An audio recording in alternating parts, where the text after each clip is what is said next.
Friends, ఇప్పుడు అందిన వార్త పెన్షనర్లందరికీ ముఖ్య ప్రకటన. ఇది ఫిక్స్ వివరాలు వీడియోలో తెలుసుకుందాం. వీడియో పూర్తిగా చూడండి, అప్పుడే కంప్లీట్ ఇన్ఫర్మేషన్ అయితే అర్థమవుతుంది. అలాగే ఇంకెవరైనా మన ఛానల్ సబ్స్క్రైబ్ చేసుకోకపోతే వెంటనే సబ్స్క్రైబ్ చేసుకోండి. ప్రభుత్వం నుంచి వచ్చే ముఖ్యమైన అప్డేట్స్ అన్ని మిస్ కాకుండా మీకు ముందుగానే తెలియచేయడం జరుగుతుంది.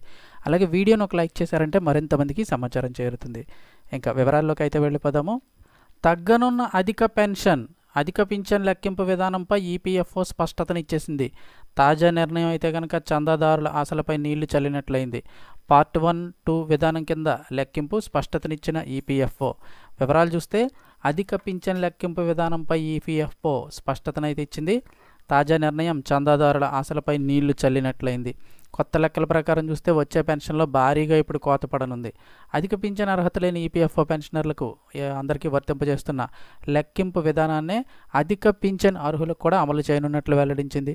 ఉద్యోగుల పెన్షన్ స్కీమ్ పారా 12లోని నిబంధనల ప్రకారం 2014 సెప్టెంబర్కు ముందు సర్వీస్కు పార్ట్ 1 విధానం కిందను 2014 సెప్టెంబర్ నుంచి రిటైర్ అయ్యే వరకు పార్ట్ 2 కింద లెక్కించి తుది పింఛన్ ఖరారు చేయనుంది. ఈ విధానానికి కార్మిక శాఖ ఆమోదం తెలిపిందని ఈపీఎఫ్ఓ అయితే వివరించింది.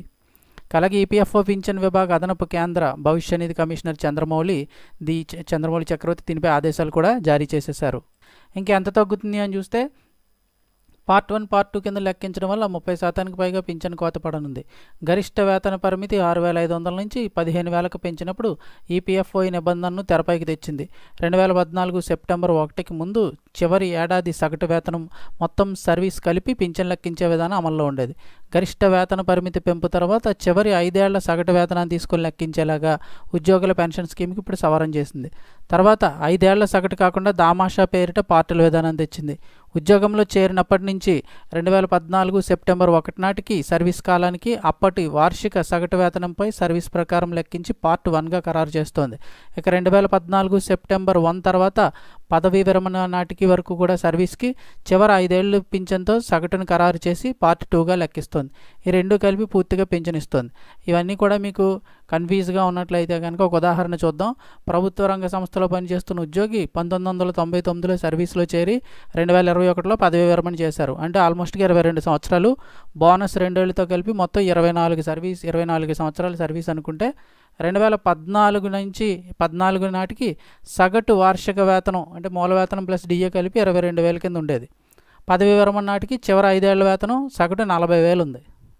చివరి 5 ఏళ్ల వేతన సగటుతో పింఛన్ లెక్కిస్తే మొత్తం ఇంకా 40,000 తోటి పింఛన్ కనుక లెక్కించినట్లయితే 13,714 రూపాయలు పెన్షన్ రావాల్సి ఉంటుంది. కానీ వీళ్ళు డివైడ్ చేస్తారు. ముందు సెక్షన్ అంతా ఒక లెక్క, తర్వాత సెక్షన్ అంతా ఒక లెక్క వేస్తున్నారు. 2014 ముందు ఒక లెక్క, తర్వాత నుంచి ఒక లెక్క వేస్తున్నారు. పార్ట్ 1, పార్ట్ 2 కింద లెక్కించడంతో పార్ట్ 1 కింద అయితే కనుక 5,342, పార్ట్ 2 కింద 4,000, మొత్తం కలిపి 9,342 రూపాయలు వస్తుంది. అంటే నెలకు 4,372 రూపాయలు పింఛన్ కోత పడుతుంది. వాళ్ళు లెక్కించడానికి కూడా ఒక ఫార్ములా ఇచ్చారు, పింఛన్ లెక్కింపు ఫార్ములా, వేతన సగటు into service column divided by 70 అని.